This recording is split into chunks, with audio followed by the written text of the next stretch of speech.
gue sudut kayak di sana.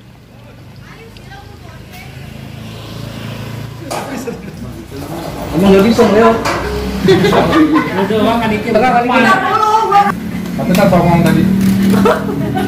Barusan gacor banget ya? Karena apa? Gimana Oke, tadi? jadi terima kasih teman-teman wartawan karena udah mau menunggu dari pagi. Setia ya? Setia banget di depan. Tadi bapak-bapak polisinya juga ternyata udah comeback, udah pulang ke asalnya, ke Serang. Nggak tahu kenapa tiba-tiba dia pulang. Gue juga bingung. Tapi ya mungkin dia lelah. Apalagi? Ya nggak mau banyak komentar sih, kan kalian juga sudah menyaksikan dari jam 3 pagi. Nikita telepon saya dan kalian yang sudah datang tahu masalahnya apa. Nikita udah sempat bicara juga kan di sosial medianya. Saya hanya berpikir bahwa ini adalah kesalahan informasi atau apa ya, kurang komunikasi antara satu dengan yang lain. Tapi apapun saya yang selalu saya yang selalu ada di samping Niki untuk menasehati Niki dalam hal apapun. Saya hanya mengatakan hari ini saya sangat prihatin dengan apa yang Niki terima, perlakuan yang Niki terima hari ini. Saya hanya prihatin. Mudah-mudahan ini tidak terjadi lagi karena ini bukan masalah besar. Kita semua, seluruh Indonesia sudah tahu di mana kita sudah mempunyai sosial media. Kita jangan baper gitu nggak? Kita jangan baper, apalagi laporannya kalau nggak salah kan tentang Undang ITE. Ya menurut saya tidak pantas lah diperlakukan seperti ini. Tapi kan sudah komunikasi ya, sudah bapak-bapak polisi juga sudah mengerti bahwa Niki akan kooperatif datang, tentunya tidak dengan penjemputan paksa seperti tadi. Itu sih.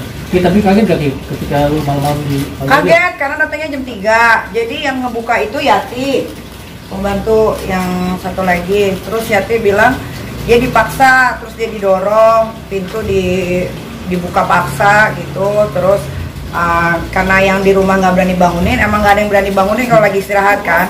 Ini bangunin adek Lintang, terus Lintang ke bawah, Lintang malah dimarah-marahin sama bapak-bapak polisi, ada juga poluannya gitu kan. Akhirnya karena Lintang nggak bisa handle, Lintang bangunin saya gitu. Saya pikir ketinggalan pesawat karena hari ini kan harusnya ke Semarang nih, ya kan, pesawat jam 8. Itu udah kayak kebakaran set jenggot kan. Wah, telat nih gitu. Ternyata enggak, si PT Hati bilang, "Madam, di bawah banyak polisi," katanya gitu kan. Udah kan ada CCTV kan. Nah, kita ngeliat CCTV, lihat juga di handphone, iya banyak banget gitu kan. Terus akhirnya ya mau nggak mau harus turun kan. Kalau diem aja kan juga nggak enak gitu. Turun baik-baik nanya gitu. Pas buka pintu itu udah kamera semua handphone, udah pada ngerekam gitu kan. Asa kan makin bingung gitu. Ini apa maksudnya? Saya dapat surat penahanan apa penangkapan gitu, paksa. Nah, kenapa gitu kan? Ya udah terima surat panggilan sudah, bilang gitu kan. Tapi maksudnya surat panggilan ini pun menurut Niki yang sering dilaporin polisi ya, ini tidak wajar. Karena dalam 1 minggu surat laporan polisi itu panggilan polisi itu datang tuh 12 kali. Gitu. 12 kali dalam 1 bulan. Ini kan dilaporin tanggal 16 Mei. Dilaporin tanggal 16 Mei. Ini cepet nih. Siapa? Sama Dito Mahendra. Paling tau lah, ya kan? Sama Dito Mahendra dilaporin tanggal 16 Mei. Kalau prosedurnya nggak bisa dong kucuk-kucuk langsung dipanggil, ya kan? Udah didiamin. Pokoknya 16 Mei terus datang panggilan itu pertama tanggal 25 atau 28 panggilan pertama. Udah nih karena nggak bisa ya kan, karena lagi latihan tinju harus fokus segala macam dan itu kan jauh di sana. Habis itu saya nggak bisa datang. Besok bukan nunggu 2 hari ya, besok datang lagi surat panggilan. Besok datang lagi surat panggilan. Surat panggilannya gimana? Dia datangnya maksa ya? Iya. Tuh, maksa kayak preman gitu. Jadi semua tuh alhamdulillahnya semua terekam di CCTV gitu. Jadi bukan sekedar ngomong doang ya. Jadi nanti takutnya dibilang, ini kita membacok doang. Enggak, gue berantem aja berani kan, boxing aja gue menang. Nah, terus habis itu gara-gara di sini udah nggak digubris, dia pergi ke Pak Rete. Yang tadi nganterin surat panggilan juga, Pak RT juga diganggu gitu. Pak RT dikirimin Pak RT dikirimin surat panggilan juga ke sana, surat panggilannya jadi ke sana, jadi makin gak nyambung gitu. Pak RT-nya juga dapat surat panggilan untuk saya itu 3 kali. Itu kan makanya aku bingung kenapa jadi ke Pak RT gitu kan, makin gak nyambung. Terus terakhir datang lagi surat panggilan, nggak tahu dia cara ngasihnya gimana, pokoknya ada surat panggilan. Ini terima Niki kan? Nggak terima. nggak ada tanggal, tapi di sini ada, disuruh datang tanggal 13 Juni. Lah ini kan tanggal 16 Juni, cuma beda 3 hari doang. Masih kucuk-kucuk jam 3 pagi datang surat penangkapan. Kan nggak make sense, nggak masuk akal. Gitu. Jadi apa? Praktis karena nggak wajar aja nggak datengin panggilan. Ya karena ada nggak sih polisi tiba-tiba nganter tiap hari ke rumah, panggilannya polisi loh yang nganter langsung dari Serang tiap hari sampai dicari rumah Pak RT. Itu kan udah nggak wajar. Pasal-pasalnya yang diterapkan juga nggak wajar. Saya nggak pernah kenal Dito, tapi Dito pasti kenal saya karena dia pernah ngirimin bunga mengatasnamakan Askara Prasadyarsono. Kalau kalian tahu dulu yang nayangin SCTV pertama kali, kalau nggak salah itu di gosip apa gitu. Tapi karena dia minta klarifikasi saya nggak mau. Ya udah, terus habis itu rumah saya dicoret. Habis itu salon kita berdua gitu ya itu tuh kena coret. Itu confirm ya, Itu karena confirm. karena yang melakukan sudah mengakui kalau di situ. Ya. Saudara. Terus Dea sama teman saya Diol dibuntuti, habis dibuntuti difoto dari belakang mobilnya segala macam, habis itu dikirim ke kos-kosannya. Jadi caranya tuh ada kenapa Pak? Oh, jadi caranya tuh udah kayak mafia gitu. Nah ini juga harus dipertanyakan, kenapa panggilan tanggal 13 Juni, tanggal 16 saya ditangkap? Kan masih jadi saksi di sini tuh, jelas saksi semua tuh, ada bacaan saksi. Ini alamat gitu-gitu di blur ya. Ya. Nih.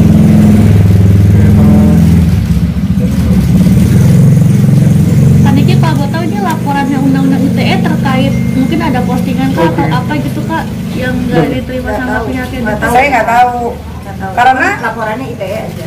Karena jujur saya sama Dito itu saya tidak kenal sama sekali dan tidak pernah ada urusan apapun. Tapi nggak tahu kenapa dia ini selalu mengganggu hidup saya. Yang paling parah itu dia pernah bawa, nggak tahu ya saya Ambon atau apa, bolak-balik ke rumah saya, masih ada videonya. Tiba-tiba ngedeketin anak saya yang naik sepeda. Waktu itu pernah saya posting juga di story gitu. Jadi ini udah nggak wajar. Nah kenapa kepolisian Banten bisa melakukan ini sama saya? Apakah ada apa? Ya, pokoknya gini Apa? intinya Niki merasa ini hal yang nggak penting tapi dibesar-besarin. Karena tadi Niki sudah bilang bahwa memang betul bukan hanya Niki yang diteror atau di apa ya diancam-ancam lah gitu dengan saudara kita dari Ambon. Saya terima kasih buat teman-teman Ambon karena saya juga orang Ambon, jadi janganlah mau disuruh-suruh untuk meneror atau apa, karena saya juga sedih kalau misalnya teman-teman dari keluarga saya di sana dicapnya sama mereka itu kok mau gitu loh disuruh begitu-begitu. Saya terima kasih banget karena akhir-akhir ini memang sudah tidak ada lagi. Saya sangat apresiasi sekali sudah tidak ada yang neror kami, rumah Niki ataupun tempat usaha saya terima kasih sekali. Kita ini kan kabarnya udah masuk ke proses penyidikan ya. Dari kamu sendiri udah pernah nyamperin ini? Belum sama sekali. Agenda klarifikasi mungkin? Belum sama sekali karena kalau kita berdasarkan main otak ya, Dito ini kan domisilinya Jakarta ya. Kok dia bisa bikin laporan di Banten, di Serang Banten? Nah, itu aja udah nggak masuk akal. Berarti kan ada, nggak tahu ya, diduga mungkin ada kedekatan antara Kapolda sama Dito Mahendranya, Kapolda Banten ya. Saya kan nggak tahu. Tapi kalau caranya kayak gini, ya pikiran kotor saya jadinya ke sana. Gitu. Tapi nggak bisa apa sih kita kalau belum tahu? Nggak tahu katanya.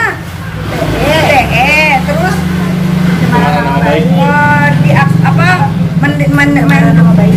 Iya, pencemaran nama baik secara elektronik, muat penghinaan apa segala macam gitu. Ya Pernah melakukan itu atau enggak? nggak tahu karena kan belum dimintain keterangan, Nggak tahu yang mana yang dijadiin dasar pasalnya itu yang mana nggak tahu gitu. Karena kalau undang-undang ITE itu kan bukannya dari Bapak Kapolri Sigit itu harus ada mediasi ya, ya kan? Kan nggak boleh dong, masa jam 3 datang 12 orang loh, mau ditangkap ya. malah mau ditangkap. Dia bilang saya udah dapat surat penangkapan secara paksa, ada videonya. Ini kita polisi tadi udah kasih bantahan juga terkait tudingan lo yang masuk ke pekarangan polisi. Kan ada videonya lah. Ini masuknya kemana kalau udah sampai ke sini? Kalian masuk kemana? Saya tanya. Ini di mana? Masuk kemana? Lah itu videonya di mana? Dia kan lagi nggak mau di situ. Sampai naik ke atas. Sampai naik ke situ. Ini kan sampai didobrak. Terus ada pengerusakan juga kabarnya. Ini juga dirusak nih. Oh, jendelanya itu. Ini dirusak tuh. Ada pemaksaan masuk ke dalam gitu. Kan ada videonya. Ada semua. Kan makanya saya bilang sama Pak polisinya, Pak, jangan begitu. Di rumah saya ini setiap minggu ada CCTV, nggak percaya. Itu CCTV. Itu CCTV. Di depan 2 CCTV. Jadi terkait bantahan itu nggak benar ya? Ya kan Bapak itu aja saya. Enggak, simpelnya gini, kalian ada di mana ini sekarang? Kalian lihat di video ini ada di mana? Di rumah Garangan, dulu. garangan. Berarti di mana? Ya terus? Ditanya apa? Itu tadi ada bantahan dari sini. Ya, nggak apa-apa. Biar jelas, biar jelas. Sampai keringetan ya. Polisi ada ngomong apa sebelum Wah, kejadian? banyak yang kerekam ngomongnya kasar, banyak. Aduh. Ya udahlah, Banyak. ginilah pokoknya intinya kita akan kooperatif apapun permasalahannya. Ini kita bukan orang yang takut atau lari dari hukum. Kan kalian sudah tahu dia di penjara aja udah 2 kali ya. Sekali. Yang pertama bukan itu main-main. Ya, itu main-main. Iya, yang aku temenin bukan. Iya, yang di Jaksa main-main. Ya, nah maksudnya apapun yang kita lakukan itu dia pasti mempertanggungjawabkan semua perbuatannya. Mudah-mudahan ini menjadi komunikasi yang lebih baik lagi antara Polres Serang dengan kita ke depannya. Iya. Ya pokoknya tadi pagi tuh udah dibilang baik-baik, Pak, kalau mau bertamu datanglah jam 8, jam 9, nanti dibukakan pintu, boleh duduk di atas, nanti saya buatkan kopi, saya berikan makanan. Nyala tetap nggak bisa ini surat penangkapannya harus segera, ini bisa jemput paksa. Tiba-tiba polwannya udah begini-begini, ngapain Bu? Mau ngapain? Kayaknya mau ngeluarin borgol kayaknya. Oh coba kan saya bilang kan, coba aja berani sentuh saya bilang gitu. Dan ini dia gini-gini aja. Udah saya bilang, udah Bapak tunggu di sini karena ini jam 3 saya nggak bisa telepon siapa-siapa. Bapak sengaja ya datangnya jam segini biar saya nggak bisa nelpon orang, ya kan? Dia Menelpon kalian maksudnya. Iya logikanya gimana? Untung ada yang bangun nih. Saya daripada datang. Kamu yang bangun ya? Iya. Alasannya datang jam 3 pagi apa kan Niki? Hah? Alasan mereka datang jam 3. Nggak tahu, udah ditanya, ada videonya ini, nanti juga gua posting aja lah. Ya. Kenapa ya? Iya. Posting aja lah, ya. Kenapa? Udah dipertanyakan kenapa? Alasannya saya dapat surat penangkapan, harus ditangkap secara paksa. Udah itu aja yang diputer, itu lagi. Terus saya tanya kan, Pak memang nggak bisa datang jam 8 baik-baik gitu kan? Saya juga bakal bukakan pintu, udah dibukain pintu, dibuka semuanya, gitu. Dah. Oke. Teman-teman, terima kasih banyak ya dari aku khususnya. Terima kasih kamu yang siaga. Terima kasih. Mungkin berarti setelah ini mau datengin. Ada, gua mau syuting, gua harusnya ke Semarang ini. Tapi ada rencana nggak datang ke sana langsung? Aduh, tar dulu aja dah. Atau ketemu sama Dito langsung? Oh, gua pokoknya ketemu sama Dito. Wah, pengen banget. Boleh sampaikan salam ke Dito ya. Mau Sampaikan minta salam hubungan sama Dito Mahendra, pacarnya Nindya Yunda ya? Kalau enggak, Nindya Yundanya mau boxing di HS3? Boleh. Tantangan terbuka ya? Kalau iya, tantangan terbuka untuk Nindya Yunda, boleh kita boxing di HS3 karena ada tempatnya. Kalau nggak dapat sponsor, nanti Kak Fitri yang sponsorin. Saya yang sponsorin. Saya yang bayar You honornya. tuh, ini kita minta skincare. Oke. Terima kasih banyak.